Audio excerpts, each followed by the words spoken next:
તારીખ 10/12/2002 બારડોલી પાસેના બાજીપુરા ગામમાં વિજ્ઞાન ભવનનું ઉદ્ઘાટન કરતી વખતે સ્વામી સચ્ચિદાનંદ પરમહંસ ભક્તિ નિકેતન આશ્રમ પેટલાદ દંતાલીવાળાએ કરેલું પ્રવચન.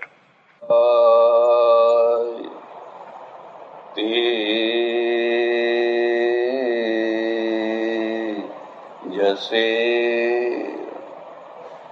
આજની સભાના પ્રમુખ સ્થાને બિરાજેલા શ્રીમાન પ્રમુખ મહોદય, જેમની ઉદાર દેણગીથી બાજીપુરા જેવા એક ઐતિહાસિક ગામમાં સરસ મજાની સંસ્થા ઊભી થઈ છે, એવા દાતાશ્રી ડાયાભાઈ અને એમના પરિવારના બધા સભ્યજનો, અતિથિ વિશેષ શ્રી, મંચ ઉપર બિરાજેલા બધા જ વિશિષ્ટ મહાનુભાવો, સજ્જનો અને બહેનો, કલ્પના, ભ્રમ, અજ્ઞાન, જ્ઞાન અને વિજ્ઞાન, આ 5 શબ્દોને યાદ રાખ. જિંદગી એક કલ્પનામાં ચાલે છે અને કલ્પના ઘણીવાર જિંદગીને બહુ મોટો રસ આપે છે. જો તમે 100% વાસ્તવવાદી થઈ જાઓ તો જિંદગીમાંથી જે રસ મળવો જોઈએ એ કદાચ ના મળી શકે. માનો કે આર્મસ્ટ્રોંગ છે, એ ચંદ્ર ઉપર ગયો અને એને ચંદ્રને પ્રત્યક્ષ જોયો, અનુભવ્યો, અને ઘેર આવીને એની પત્નીને કહે તું ચંદ્ર જેવી છે. તો કાલિદાસના ચંદ્રમાં અને પેલા વૈજ્ઞાનિકના ચંદ્રમાં બહુ મોટું અંતર છે. વૈજ્ઞાનિકના ચંદ્રમાં તો ત્યાં બધા પથરા પડ્યા છે, ખાડા પડ્યા છે, કદરૂપાપણું છે, બેરૂપપણું છે, અને એની પત્ની પણ જો એનો ભાવ સમજતો હોય તો પથરો લઈને મારવા દોડે કે હું મને તમે ચંદ્ર જેવી કહો. કાલિદાસનો ચંદ્ર જુદો છે, એમાં કલ્પના છે. માડી તારું કંકુ ખર્યું ને સૂરજ ઉગ્યો, કવિ કલ્પના કરે છે. જ્યોતિ કળશ છલકે, કેટલી મજા આવે, કેટલો આનંદ આવે. ખાલી એટલું જ કહેવું છે કે સૂરજ ઉગ્યો છે, પણ ખાલી તમે એટલું જ બોલો કે સૂરજ ઉગ્યો તો એમાં કઈ રસ ના આવે. પણ સૂરજ શું છે? જ્યોતિથી ભરેલો એક કળશ છે, જેમાં જગ જગ જગ જગ કરતી કેટલી બધી જ્યોતિ અંદર ભરી છે, અને પૂર્વ દિશામાં એ કળશ ઉગ્યો ને આમ ઢળી પડ્યો છે, અને એમાંથી જે લાલ ઘુમ જે પ્રકાશ છે ને એ ચારેય તરફ ફેલાઈ ગયો છે. આ કલ્પના છે. જ્યોતિ કળશ છલકે. અને પેલે અવિનાશ વ્યાસે કહ્યું માડી તારું કંકુ ખર્યું ને સૂરજ. હું કોઈ ગાય ને તો તમારા રોમ રોમ ઉભા થઈ જાય. એ જે લાલીમા છે એ શું છે? એ માનું કંકુ છે. એના હાથમાંથી, એના ચહેરામાંથી, એના કપાળમાંથી કંકુ ખર્યું. આ કલ્પના છે. અને એ કલ્પનાના દ્વારા જીવનમાં એક રસ આવતો હોય છે. કલ્પના અને ભ્રમમાં બહુ મોટું અંતર છે. કલ્પના રસ માટે છે. ભ્રમ છે એ જ્ઞાનનું સ્થાન લઈને બેસી જતો હોય છે, અને એમાં પણ જયારે ધર્મશાસ્ત્રના દ્વારા બેસી જાય પછી એની પલાઠીને કોઈ ઊભી ના કરી શકે. સામાન્ય ભ્રમ જુદા છે, પણ ધાર્મિક ભ્રમો છે એને ઉખેડવા બહુ અઘરા છે. એટલે બેયને એક ના સમજ. ભ્રમનો અર્થ શું છે? માનો હું જયારે નાનો હતો, ઘણા વર્ષો પહેલા, અમે બ્રાહ્મણો એક બ્રાહ્મણના ત્યાં જમવા ગયેલા, અને બરાબર જમતા હતા ને એ જ ટાઈમે ધરતીકંપ થયો. બધું ડોલવા માંડ્યું. માટીના ઘરો, ત્યારે ક્યાં પૈસો હતો. બધા દોડીને બહાર નીકળી ગયા. થોડી વારમાં બધું શાંત થઈ ગયું. પછી મેં એક ડોશીમાં હતા, એમને પૂછ્યું કે આ ધરતીકંપ કેમ થયો, આ ધરતી કેમ ધ્રુજી? મને કે હા ભણજો, આ શેષનાગના માથા ઉપર ધરતી છે, અને માથું તપી જાય એટલે થોડુંક આગુ પાછું આમ શરીર કરે ને એટલે ધરતીકંપ થાય. બસ બરાબર છે. છે, આપણને મગજમાં બેસી ગયું. ધરતીકંપ, શેષનાગ ને માથું તપી જાય એટલે થાય. ઘણા વર્ષો સુધી આ વાત મારા મગજમાં રહી અને તમારા બધા ઘણા મગજમાં એ વાત રહી હશે હજુ પણ. પછી ઘણા વર્ષો પછી ખબર પડી કે ના ના ના ના, આવું કોઈ શેષનાગ નથી, આવું કોઈ માથું તપતું નથી. પણ બરાબર છે, પ્લેટો નીચે અંદર ખસે છે અને ખસતી ખસતી જયારે એકબીજાના સાથે ટકરાય છે કે એવું કંઈક થાય છે ત્યારે ધરતી ધ્રુજે છે. તો પહેલા જે હતું એ એક ભ્રમ હતો. ચંદ્રગ્રહણ થાય કે સૂર્યગ્રહણ થાય, અમે બધા કાશીમાં રહેતા ભણતા ત્યારે, તો કાશીમાં અમે બધા 3 વાર સ્નાન કરીએ. ચંદ્રગ્રહણ થાય ત્યારે, મધ્યમાં, પાછું છૂટે ત્યારે. કેમ? રાહુ અને કેતુ એ બેયને પકડ્યા છે અને બિચારા બહુ દુઃખી થાય છે. હવે એમને છોડાવો, હવે એમને છોડાવો. એટલે લોકો કે દાન કરો, દાન કરો, દાન કરો. કેટલા લોકો દાન કરે, કેટલા લોકો સ્નાન કરે. પછી બધી મોડે મોડે ખબર પડી કે ના ભાઈ ના, આવું નથી. આ તો એકબીજા ઉપર છાયા પડે છે, વચ્ચે કોઈ આડું આવે છે. આ ભ્રમ છે. ભ્રમનું નિરસન હોય, કલ્પનાનો રસ હોય. કલ્પનાનું નિરસન ના હોય. રાવણને 10 માથા હતા. હવે એક માથા વાળો રાવણ બનાવી દો, રામાયણની મજા જ ઉડી જશે. કુંભકર્ણ 6 મહિના સુધી ઊંઘતો હતો. હવે એને રોજ સામાન્ય માણસ જેવો બનાવી દો તો સાહિત્યનો આખો રસ જ ઉડી જાય. સાહિત્યનું કામ જ છે રસોત્પત્તિ, રસની ઉત્પત્તિ કરવી. અને રસ છે ને, એ વાસ્તવિકતામાં એટલો રસ નથી ઉત્પન્ન થઈ શકતો જેટલો તમે કલ્પનામાં રસ ઉત્પન્ન કરી શકો છો. આપણા બધા ભગવાનના જે ફોટાઓ, મૂર્તિઓ, ચિત્રો વગેરે છે એ કલ્પના છે. ખરેખર બુદ્ધ એવા હતા કે મહાવીર એવા હતા કે કૃષ્ણ એવા હતા એવું કોઈ જોવા નથી. કલાકાર એની કલાથી બસ સુંદરમાં સુંદર દેખાવા માટે એમાં જાત જાતની બધી વસ્તુઓ ઉમેરીને એટલું સરસ ચિત્ર બનાવે છે કે આપણું મન ત્યાં ચોંટી જાય છે. ખરેખર જો વાસ્તવિક જો ચિત્ર મળી જાય તો કદાચ આપણને એમ લાગે કે આવા હતા. વાસ્તવિકતા અલગ છે, કલ્પના અલગ છે અને ભ્રમ અલગ છે. એટલે સામાન્ય લોકો છે એ મોટા ભાગનું જીવન તમે જુઓ તો આ કલ્પના કરો કે પ્રજા બ્રહ્મમાં જીવન જીવે છે, પ્રજા અજ્ઞાનમાં જીવન જીવે છે, પ્રજા જ્ઞાનમાં જીવન જીવે છે કે પ્રજા વિજ્ઞાનમાં જીવન જીવે છે. જો મોટા ભાગની પ્રજા બ્રહ્મ જીવન જીવતી હશે તો એના કોઈ પ્રશ્નો સોલ્વ નહીં થાય, એના કોઈ પ્રશ્નો ઉકેલાશે નહીં. ઘણા વર્ષો પહેલા મેં 50, 60, 55 વર્ષ પહેલા મેં જોયેલું. પહેલી વાર એક આદિવાસી કુટુંબ આવેલું બિલીમોરાના સ્ટેશને, પહેલી વાર. અને એને દુકાનેથી ભજીયા લીધા અને ભજીયા ખાવા મળ્યા તો અંદરથી બટાકો નીકળ્યો. અંદરથી બટાકું નીકળ્યું એટલે વિચાર કરવા લાગ્યા, કોઈ તરફ ક્યાંય કાણું નથી, આ બટાકું અંદર ગયું કેવી રીતે? કોઈ જગ્યાએ સોલ્ડર કરેલું નથી, કોઈ સાંધો કરેલો નથી, તો આ બટાકું અંદર ગયું કેવી રીતે? એકે બીજાને પૂછ્યું, બીજાએ ત્રીજાને પૂછ્યું, ત્રીજાએ ચોથાને પૂછ્યું. કોઈ નિર્ણય ન કરી શકાય એટલે છેવટે કહી દીધું બધું ભગવાનની માયા છે. આપણને કઈ ખબર પડે? આ તો બધી ભગવાનની માયા છે. એટલે એક છે એ પ્રજા બ્રહ્મ જીવતી હોય છે અને બ્રહ્મ ને બ્રહ્મ એ પોતાના પ્રશ્નો ઉકેલી નથી શકતી. મોહમ્મદ ગજની જયારે સોમનાથને તોડવા માટે આવ્યો ત્યારે નાનો કિલ્લો હતો સોમનાથને, સામાન્ય. એના સામે તંબુઓ લગાવ્યા. બધી આવતીકાલે ચઢાઈ કરવી છે, બધી તૈયારી કરવા લાગ્યા. પુરોહિતો એને બધાને સમજાવી રાખેલું, કોઈ ચિંતા ના કરશો, આ મહાદેવ કાલે ત્રીજું નેત્ર ખોલશે અને બધા યવનોને બાળીને ખાક કરી નાખશે. લોકો ખુશખુશ થઈ ગયેલા. અને કિલ્લાની છત ઉપર દેવદાસીઓ, નર્તકીઓ નૃત્ય કરે અને લાંબા હાથ કરી કહે કે કાલે તો હું આવ, મરી જવાના છો તમે. આ ભ્રમ છે, આ ભ્રમ છે. અને એનું પરિણામ એ આવ્યું કે બીજા દિવસે એ બધા નાચનારા મરી ગયા. પુરોહિતો મરી ગયા, બધાનો નાશ થઈ ગયો, પ્રજા ભ્રમમાં જીવતી હતી. એટલે એક ભ્રમ હોય છે.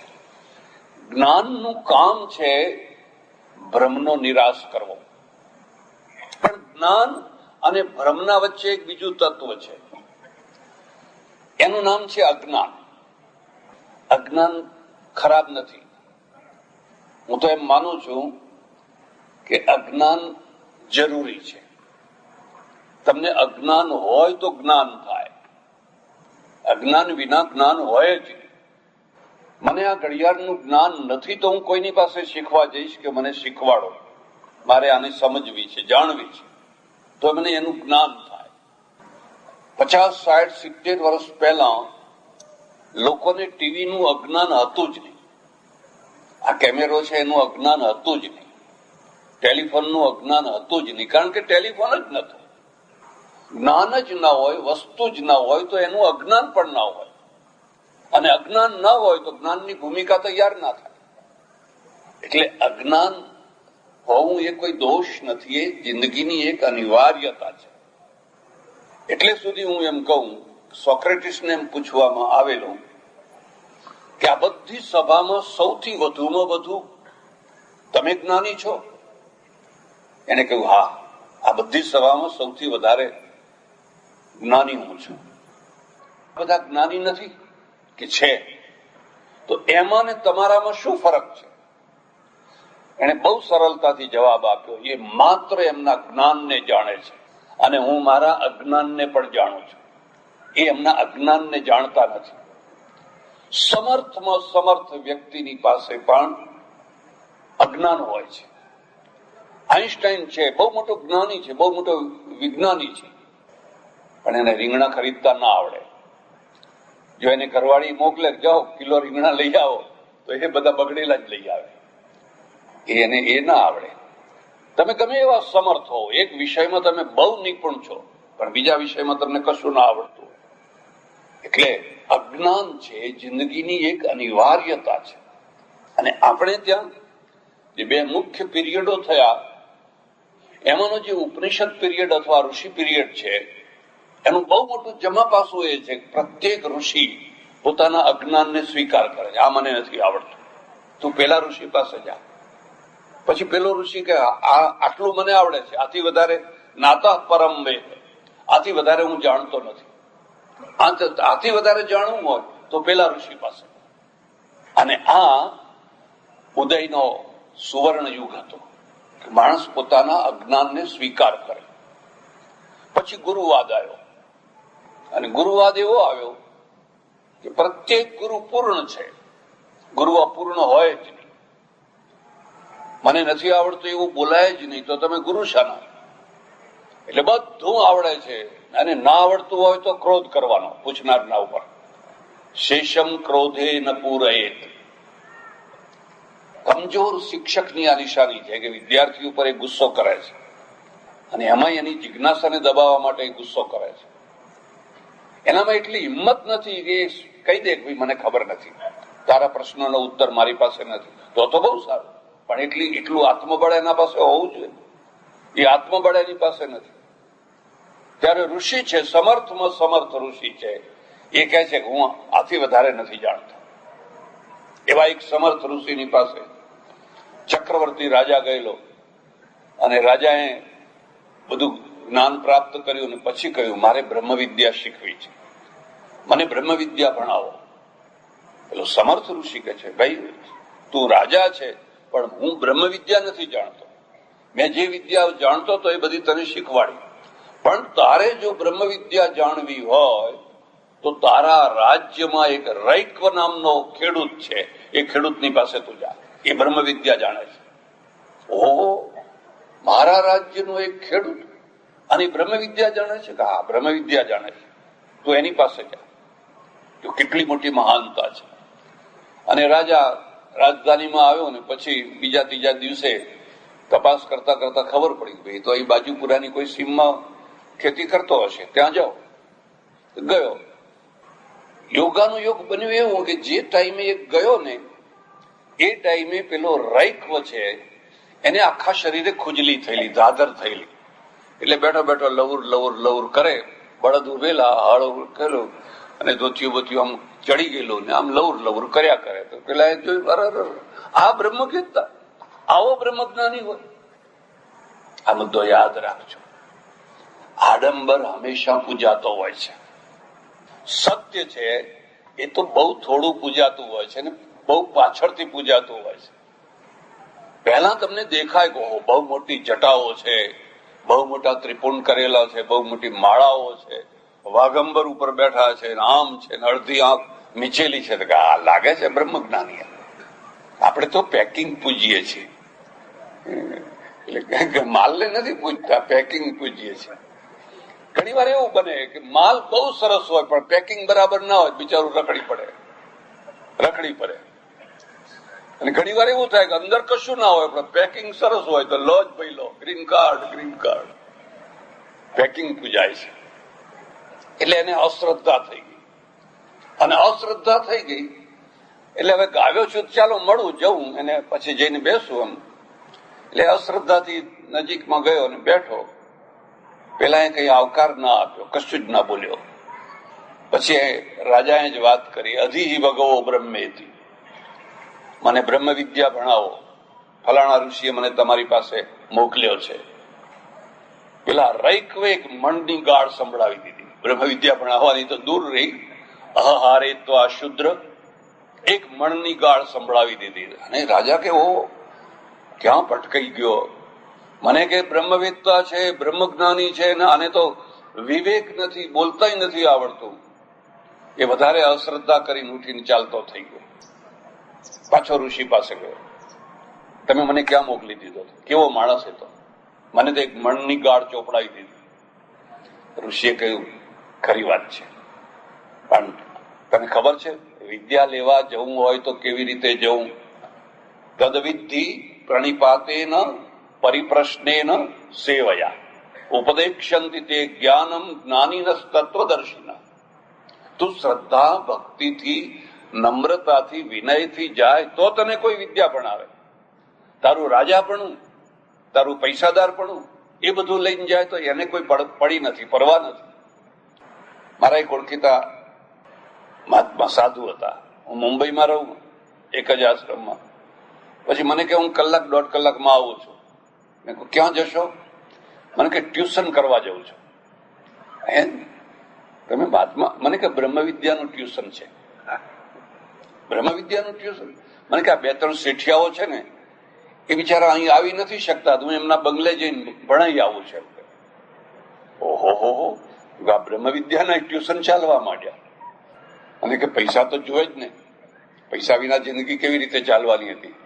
એ અહીં નથી આવતા, આપણે એની ગાડી આવે છે, જઈને ભણાવી આવું છું. આ ટ્યુશન જુદી વસ્તુ છે, વિદ્યા જુદી વસ્તુ છે. હવે તું ફરી જા અને શ્રદ્ધા ભક્તિથી જા. ફરી પાછો આવ્યો. એક બીજો મુદ્દો યાદ રાખજો, જિંદગીમાં ઘણી ભૂલો, ઘણી ગેરસમજો થવાની શક્યતા છે, પણ તમને એક વચ્ચેનો એક સારો માણસ મળ્યો હોય ને તો ઘણી ગેરસમજો આપોઆપ દૂર કરાવી દે. પણ વચ્ચે જો સારો માણસ ના મળ્યો અને ચડાવનારો મળી જાય, આહા એ તો મૂર્ખ છે, એના પાસે જવાતું છે, એ આવો છે, અહંકારી છે, તો તમારી ગેરસમજને દૂર ના થાય. તમને વચ્ચેનો માણસ કેવો મળ્યો છે? કોઈ શકુની મળ્યો છે તો મહાભારત થઈ છૂટકો છે. જો કૃષ્ણ મળ્યો હોય તો વાંધો નહીં, પણ જો શકુની મળી ગયો તો પછી તમારે યુદ્ધ કરે છૂટકો છે. ફરી પાછો હાથમાં સમિત પાણી લઈ અને શ્રદ્ધા ભક્તિથી ગયો અને નમસ્કાર કરીને બેઠો. અને પછી રૈકવે એને બ્રહ્મ વિદ્યા ભણાવી. ઉપનિષદમાં તમે જોજો, મન મૂકીને ગાય જેમ પોતાના વાછડાને દૂધ પીવડાવે અને વાછડું પોતે પૂંછડું હલાવીને આનંદ એને થાય, ગાયને પણ આનંદ આવે. એમ જયારે એક વિદ્વાન છે એ પોતાની વિદ્યા કોઈ શિષ્યના ઉપર ઢોળે છે ત્યારે લેનાર ને દેનાર બેયનું જીવન ધન્ય ધન્ય થઈ જતું હોય છે, કૃતકૃત્ય થઈ જતું હોય છે. એટલે ઉપનિષદોનું આપણું જે ઋષિ વાંગમય છે એનું એક બહુ મોટું જમા પાસું છે. પોતાના અજ્ઞાનને સ્વીકાર કરે છે. પછી આપણે ત્યાં ગુરુવાદ આવ્યો અને ગુરુવાદે બહુ નુકસાન કર્યું. માફ કરજો, તમને વાત મારી ગમે કે ના ગમે, બહુ નુકસાન કર્યું. ગુરુ કરાવો, ગુરુ કરાવો, ગુરુ કરાવો. અને ગુરુ તો સાક્ષાત પરમાત્મા. ઘણી વાર તો એવું બને કે પરમાત્માને એકાદ નમસ્કાર કરો કે કરો ના ચાલે, પણ ગુરુના આગળ 11 દંડવત કરવાના. આ માનવતાનું અપમાન છે.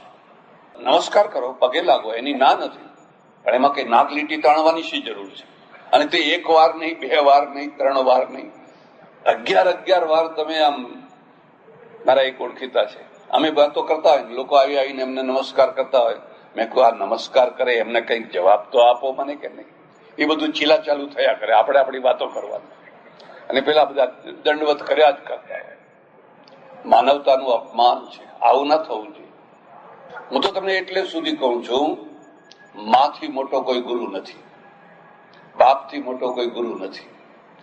સ્કૂલમાં જે ભણાવનાર આચાર્ય હોય, અને જો એ સારો આચાર્ય હોય તો એનાથી મોટો કોઈ ગુરુ નથી. એટલે માતૃદેવો ભવ, પિતૃદેવો ભવ, અતિથિ દેવો ભવ, આચાર્ય દેવો ભવ.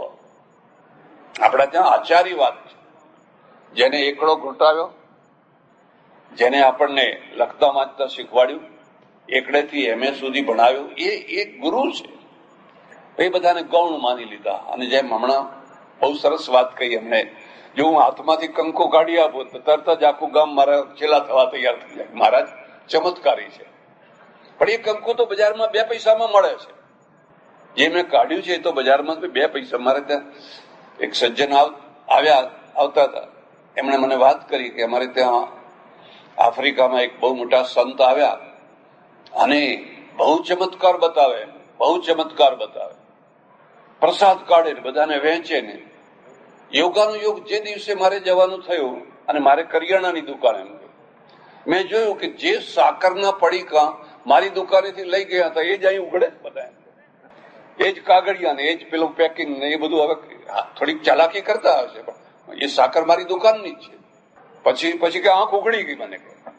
પછી મેં કહ્યું, કદી બંધ ના કરીશ, કોઈ દિવસ બંધ ના કરીશ, આંખ ઉઘાડીને ઉઘાડી જ રાખશે. આચાર્ય દેવો ભવ, જે સાચું જ્ઞાન આપે છે. એની જગ્યાએ ખોટો ગુરુવાદ આવ્યો, ખોટો ગુરુવાદ આવ્યો, એને બહુ નુકસાન કર્યું.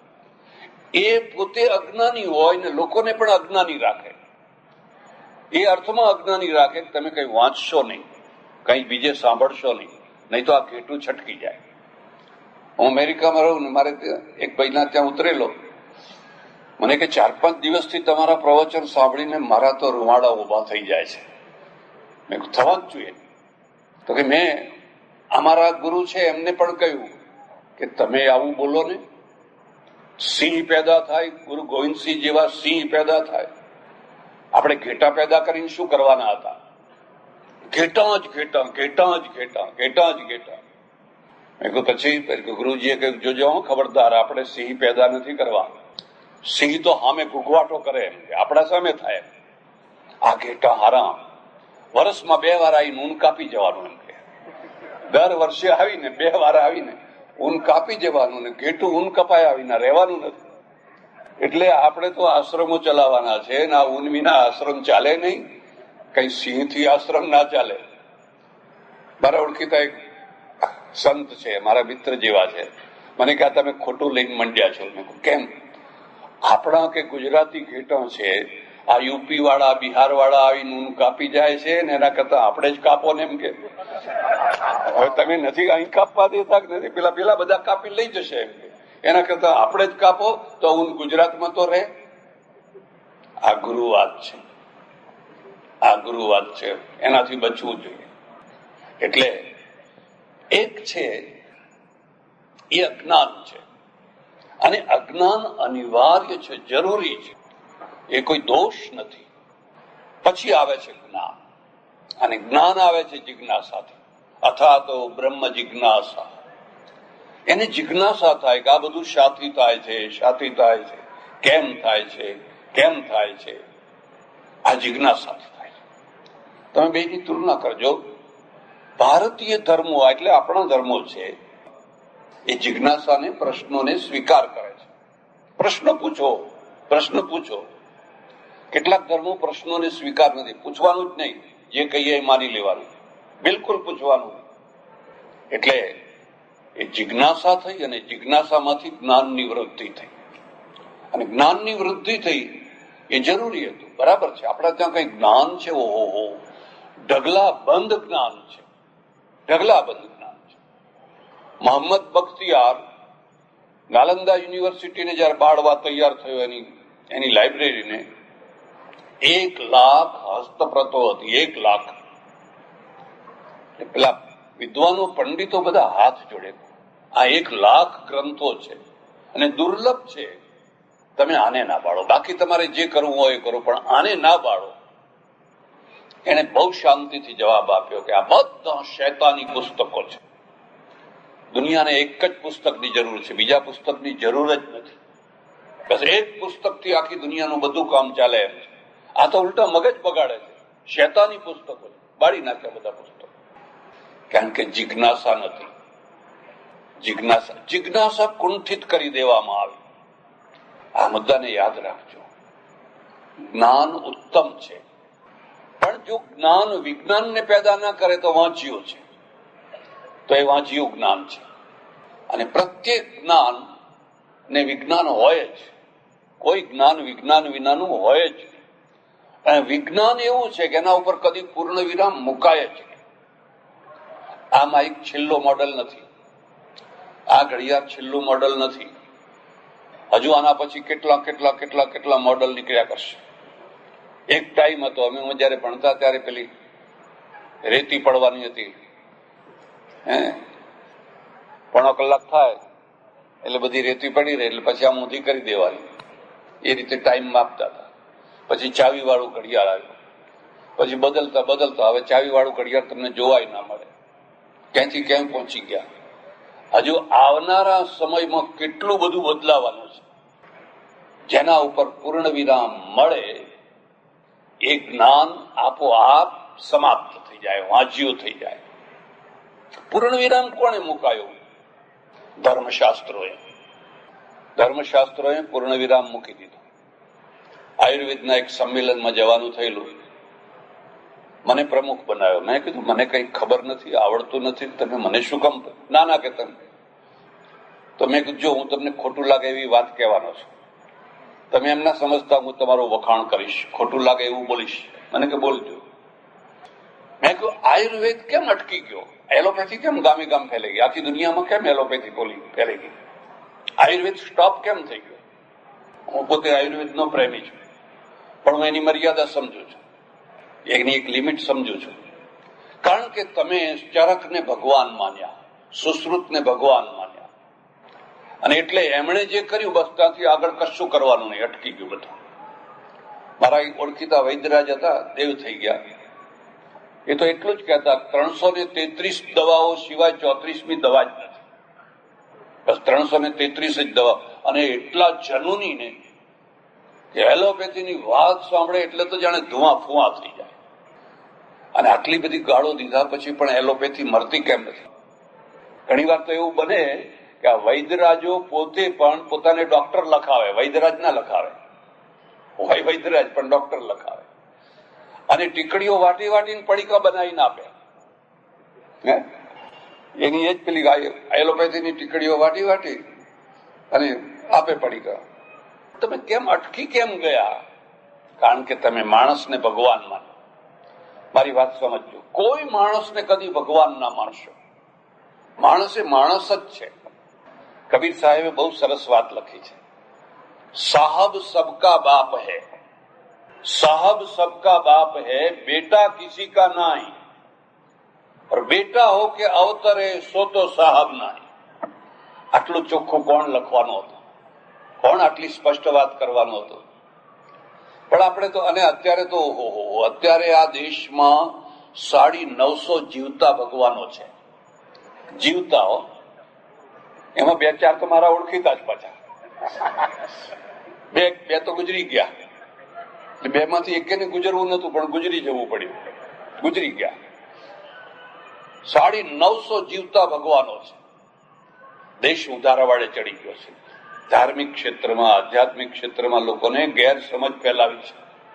માણસને કદી ભગવાન ના માનો. માણસ એ માણસ છે. કારણ કે તમે એમાં સુધારો નહીં કરી શકો. ભગવાન ભૂલ ન કરે. અને જે ભૂલ ના કરે એમાં સુધારો ના હોય, પછી તમારે અટકી જવું પડ્યું. વિજ્ઞાની છે, વૈજ્ઞાનિકોનું એક મોટું જમા પાસું એ છે કે પોતે પોતાની ભૂલને સ્વીકાર કરે છે. હા, આમાં આ સુધારાની જરૂર છે. એ પોતાને આ જ્ઞાનને અંતિમ જ્ઞાન નથી માનતો એટલે એમાં આગળ વિકાસની શક્યતા છે. મારા એક ઓળખીતા મુસ્લિમ સજ્જન, મેં એમને કહ્યું, આ ક્રિશ્ચિયનો આગળ કેમ વધ્યા? ક્રિશ્ચિયનોએ ઘણા બલિદાન આપ્યા, પછી આગળ વધ્યા છે. 10મી શતાબ્દી સુધી તમે જોશો માત્ર બાઇબલના આધારે જ બધો નિર્ણય કરવાનો, અને બધી દુનિયામાં એવું જ હતું, અહીંયા એવું હતું, બધે જ એવું હતું. એ બાઇબલમાંથી બહાર નીકળવાનો પ્રયત્ન કર્યો પાદરીઓએ કર્યો, પાદરીઓના દીકરાઓએ. એમાં કોઈ ગેલીલિયો થયો, કોઈ બ્રુનો થયો, કોઈ કંઈ થયું. એને જીવતા બાળવામાં આવ્યા. આ બધા શેતાનો છે, જીવતા બાળી મૂકો. બળ્યા, મર્યા, પણ અંતે વિજ્ઞાનનો જય થયો. અને એ વિજ્ઞાનના જયના કારણે પશ્ચિમનું આખું સ્વરૂપ બદલાઈ. જે પશ્ચિમ પહેલા ભારત કરતા પાછળ હતું, ભારત કરતા મોડી દશામાં જીવતું હતું, એ આખું ચર્ચમાંથી નીકળીને વિજ્ઞાન પ્રયોગશાળામાં ગયું. અને પ્રયોગશાળામાં ગયું એટલે એને પહેલા એન્જિન બનાવ્યું. એને જોયું, ઓહો, કેટલીમાંથી વરાળ નીકળે છે અને ઢાંકણું ડબ થાય છે. આ પાવર છે, આ શક્તિ છે. અહીંયા વરાળ તો અહીંયા થતી હશે, પણ આપણને કદી કલ્પના એ વાત જ ના સૂચી. અને એ સ્ટીમમાંથી સ્ટીમ એન્જિન બનાવ્યું. અને સ્ટીમ એન્જિન વાળા જે નાવડા છે, એ નાવડા ચાલવા લાગ્યા તો આ હલેસા વાળા નાવડા આગળ નીકળી ગયા. થોડા જ વર્ષોમાં ઓઇલ એન્જિન આવ્યું. એ ફટફટ તમને જો ખબર હોય તો બહુ પહેલા ગાડીને પણ હેન્ડલ મારવું પડતું, આંતરડા ઊંચા થઈ જાય આમાં, અને એ રીતે ગાડી સ્ટાર્ટ થતી. પછી એ ગાડી ચાલી તે આજ સુધી એવી ચાલી રહી છે ને, આખી દુનિયાની ચોટી પશ્ચિમના હાથમાં આવી ગઈ. તમે કલ્પના કરો કે અમેરિકાના ડોલર અહીં ના આવ્યા હોત તો આ બાજીપુરા ક્યાં હોત? સારું થયું કે આપણા દીકરાઓના દીકરાઓ બીજા ત્રીજા બધા બહાર ગયા, અને બહાર જઈને જોયું, ઓહો, અહીં તો બધા પૈસા કમાઈ શકાય છે.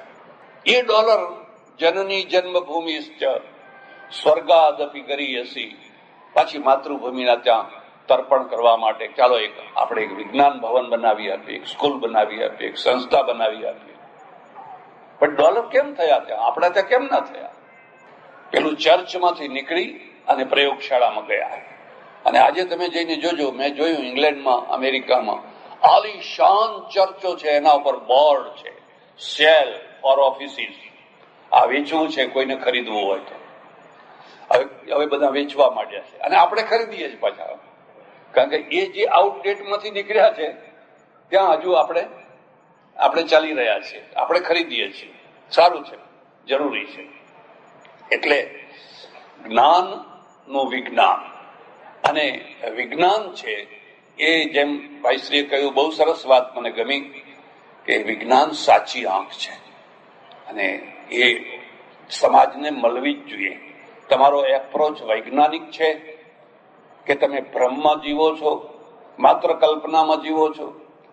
પણ જો તમારો એપ્રોચ વૈજ્ઞાનિક નહીં હોય તો ઘણા પ્રશ્નો તમે ઉકેલી નહીં શકો. જેમ કેટલાય રોગો બતાવ્યા, બધા રોગો આજે છિતરા ગામે ગામ આપણે દેરીઓ બાંધી. જો બે એપ્રોચ કેટલા જુદા છે. મારે ત્યાં એક સજ્જન આવ્યા, 4-5 માણસો આવ્યા, મને કહે મારે મંદિરની ખાતવિધિ કરવાની છે. હું મંદિરમાં માનું છું, ભગવાનમાં માનું છું, એટલે હું હોય તો હું જરૂર જઉં, હું નાસ્તિક નથી. મેં કહ્યું કયું મંદિર છે? કે શીતળા માતાનું. મેં કહ્યું એ તો 1000નું ઇનામ છે, દિવાલો ઉપર લખ્યું છે. શીતળા માતા વિદાય થઈ ગયા. તમે બાળ મંદિર બાંધતા હોય તો આવો, લાઇબ્રેરી કરતા હોય તો આવો, આમાં હું નહીં આવું. અમારે સાધુઓને તો શું, વર મરો કે કન્યા મરો, ગોળનું તરભાણું, એમાં ફાયદો જ ફાયદો, જવામાં શું નુકસાન છે? ના, હું નહીં આવું. પછી ગયા તો નિરાશ થઈ ગઈ. પણ એક સંદેશો લીધા ગયા. મેં કહ્યું શીતળા ખતમ. શીતળા કેવી રીતે ખતમ થયા? પેલા રસીથી, વેક્સિનેશનથી. અને વેક્સિનેશન પેલા એ શોધ્યું. આપણે દેરી ઉભી કરી, જેટલા રોગ એટલી દેવી, જેટલા રોગ એટલી. એક સાધુ મને મળ્યા, મને કે કોઈ પટેલોનું ગામ બતાવો મને. મેં કહું કેમ પટેલોનું? મને કઈ દૂધણી ભેંસો એમ કે. ખરી વાત છે. પટેલ ને છે ને સવારે દોવો, બપોરે દોવો, સાંજે દોવો, દોતા આવડવું જોઈએ તમને. આપ્યા જ કરે તમને, આપ્યા જ કરે, આપ્યા જ કરે. બાકી એવા ઘણા હોય કે એમને દોવો કે ભેંસના ભાઈને દોવો, બે હરખું જ છે તમારે. હરામ જો ટીપો નીકળે તો. મને કે પટેલોનું ગામ હોય બતાવો. એક ગામ હતું. મેં કીધું આ પટેલોનું જ છે, આમાં 600 ઘર પટેલોના છે. ત્યાં કર્યો આશ્રમ, પણ ચાલે જ નહીં, કઈ આવક ના થાય, કશી આવક ના થાય. મને કે બહુ દુઃખી થઈ ગયો, કોઈ કઈ આપતું નથી. હું તો કઈ બહુ દુઃખી થઈ ગયો. તો મેં કહ્યું તમે કહેતા હતા ને. પછી વળી પાછા 2-3 વર્ષ પછી મળ્યા. મને કે હવે લીલા લહેર છે. શું થયું? એક દેવ ખોડી કાઢ્યા એમ. આ દેવી બતાવી. મને કે જુઓ આ દેવી, આ દેવનું નામ શું છે? મને કે જોરિયા દેવ. એ જોરિયા દેવ તો કદી સાંભળ્યા જ નથી. મને કે આ જોરિયા દેવની દેરી બનાવીને ગામમાં પ્રચાર કર્યો કે જેને ભેંસ દોવા ના દેતી હોય એ જોરિયા દેવની માનતા માનો દોવા દેશે. અત્યારે જુઓ પવાલી ભરીને કાયમ દૂધ ભર્યું રહે છે અને લીલા લહેર છે. આ 600 ઘર છે તો નહીં તો 1000-1200 ભેંસો હોય. હવે 1000-1200 ભેંસો હોય તો કોઈ પગ ઊંચો કરે, કોઈ માથું આઘું કરે, કોઈ પીરિયડમાં હોય, કોઈ કઈ હોય, એવું થયા કરે. એટલે તરત જ માનતા આવે, આપણે દોરા કરીને આપી દેવા. અને એ તો 2-4 દિવસમાં હરખી થવાની જ છે, એની મેળે હરખી થવાની જ છે, કુદરતી નિયમ પ્રમાણે. પણ હવે અમારે લીલા લહેર છે એમ. હવે કોઈ જાતની કશી ચિંતા. તો જયારે તમે એક નિશ્ચિત જગ્યાએ બદ્ધ થઈ જાઓ છો ને, તમારું જ્ઞાન અટકી જાય છે. પેલા નીકળ્યા અને હવે નિર્ણય કરશું સૂર્ય શું છે બાઇબલના આધારે નહીં, ચંદ્ર શું છે બાઇબલના આધારે નહીં, અમારી પ્રયોગશાળાના દ્વારા નક્કી કરશું. ઘણાને બલિદાન આપવા પડે. એક દશા ભારતમાં થઈ. ભારતમાં ઘણા વર્ષો સુધી આવું રહ્યું, પણ આપણે ત્યાંથી આપણે છટક્યા. એવા છટક્યા કે આજે પણ હવે તમે જોઈ શકો છો કે લોકો ગમે તે બોલી શકે. મુસલમાનો હજુ નથી છટકી શક્યા. મુસલમાનો હજુ એટલી પકડમાં છે. અને પકડમાં હોવાના કારણે તમને કોઈ જગ્યાએ મેડ ઇન અરબસ્તાન, મેડ ઇન તુર્કી કે મેડ ઇન ઈરાક એવી કોઈ વસ્તુ જોવા નહીં મળે. એ તો બધા તેલથી સુખી છે. અને તેલ એમનો પુરુષાર્થ નથી, તેલ તો કુદરતે આપેલું છે.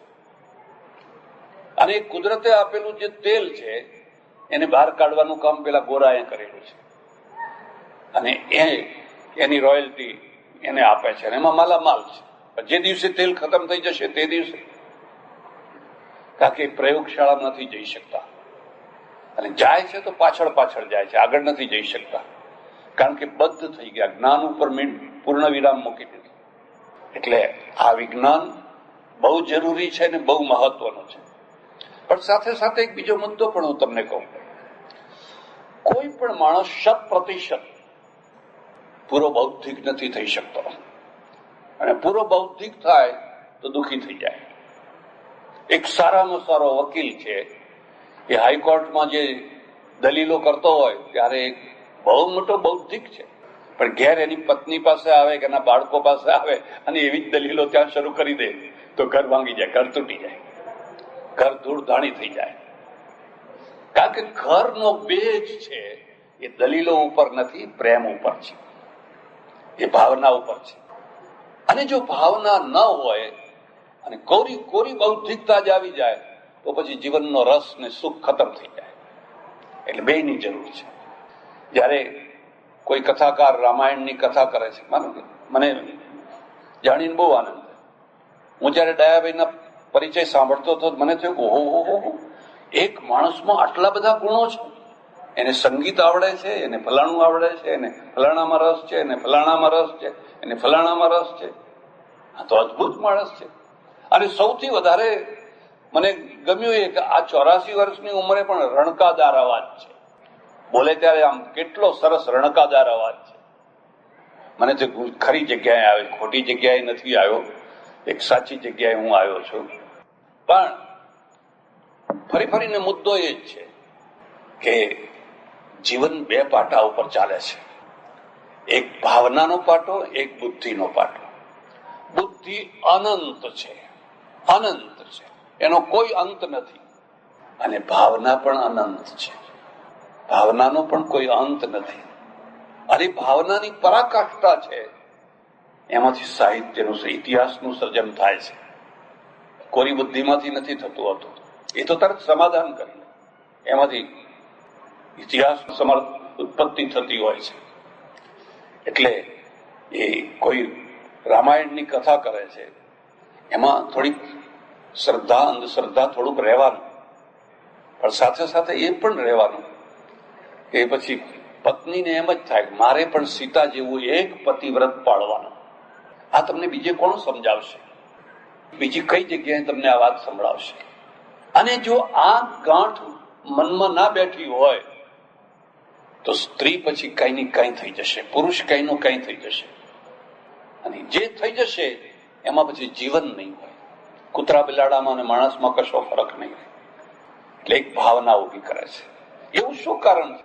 મારા ઓળખીતા એક બેન છે, 2 દિવસ મેં કહું રોને રોને, ના કે મારે જવું જ પડશે. કેમ કે મારા ઘરવાળા કોઈનું રાંધેલું ખાતા નથી, હું જઈશ ત્યારે ભૂખ્યા જશે એમ કે. મેં કહું કેમ, કોઈનું રાંધેલું નથી ખાતા? કે ના, એને મારા સાથે નિયમ કરેલો છે, હું તો તારું જ રાંધેલું ખાઈશ. કહો એમાં શું, લોજનું ખાઓ કે ઘરવાળીનું ખાઓ, એમાં શું ફરક પડવાનો હતો? પેલામાં ભાવના છે, માં પીરસે એમાં ભાવના છે. અને આ બહેનોને હું ખાનગી સલાહ આપું છું, કદી પણ પુરુષોને રસોઈ બનાવતા શીખવાડશો નહીં. નહીં તો તમારી લાચારીમાંથી છૂટા કહે અત્યારે જા જેમ જવું હોય એમ જાય, અમે શીરો બીરો બનાવીને ખાઈ લેશું. એ જેટલું ના આવડે એટલું જ સારું છે. અને એ દોડતી જાય છે કે ભૂખ્યા હશે, નહીં ખાતા હોય, મને ખબર છે. એ હું 2-3 દિવસનું બધું મૂકીને આવ્યું છું, એ ખાતા હશે પણ એ નહીં ખાતા હોય. આ ભાવના છે. પેલી સ્ત્રી બેસી રહે છે, એ આવે, એ જમે પછી હું જમું અથવા એમની સાથે જમું. હવે ઘણા એવું હોય કે ખાઈ પીને ઢોલ જેવા કૂતા હોય, ફ્રીજમાં મૂક્યો જાય, ખાઈ લેજો જઈને. હવે પેલો ખાય તોય વાહ વાહ અને ના ખાય તોય. એમાં ભાવના નથી. એટલે જીવનને 2 ભાગમાં છે. એક તરફ તમારી ભાવના છે, એ ભાવના વધારે શુદ્ધ થાય, મક્કમ થાય, દ્રઢ થાય, તમારું જીવન પ્રેમથી ભરેલું હોય, ભાવથી ભરેલું હોય. તો બીજી તરફ વિજ્ઞાનથી ભરેલું હોય. બેયનો મેળ કરવાનો, બંનેનો સુયોગ કરવાનો. અને એ સુયોગ છે એ જીવન છે. એટલે સજ્જનો, અહીંયા આવવાનું થયું, મને બહુ આનંદ થયો અને બધી ઘણી વાતો જાણવાની મળી, સમજવાની મળી. અહીંયા બાજીરાવ પેશવા આવેલા અને એને અહીં મુકામ કરેલો, એના ઉપરથી બાજીપુરા નામ પડ્યું. સારું થયું. અને આટલું મોટું દાન આપ્યું. બીજા બધા દાન દેનારા દાતાઓ છે, એ બધાને હું ખૂબ ખૂબ ધન્યવાદ આપું છું. ભાઈ શ્રી ડાયાભાઈએ એક સાચી દિશા આપણને ચીંધી છે. તમે તમારી પાસે આજે પૈસો છે અને એ પૈસો તમે આ વિદ્યાના માર્ગે, દવા, હોસ્પિટલ એ માર્ગે વાળો. ખોટી અંધશ્રદ્ધામાં ના બગાડો. ખોટી અંધશ્રદ્ધામાં પુષ્કળ નુકસાન થઈ રહ્યું છે, એમાંથી બચો અને આવા નિર્માણના કાર્ય કરો એવી પરમેશ્વરને પ્રાર્થના. આભાર, ધન્યવાદ. હરિઓમ.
જગમાથે જાણે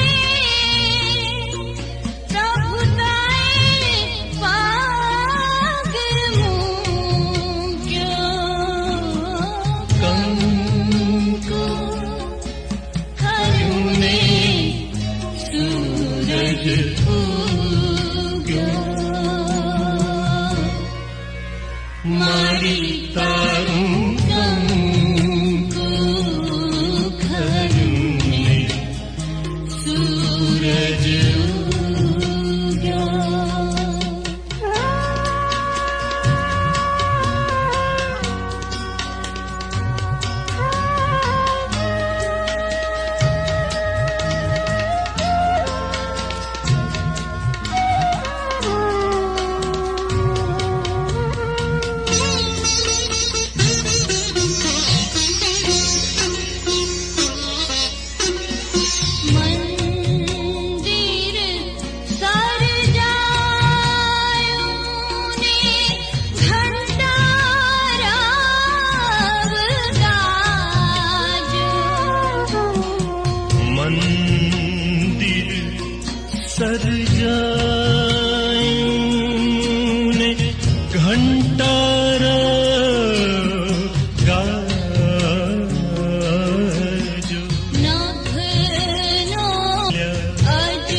you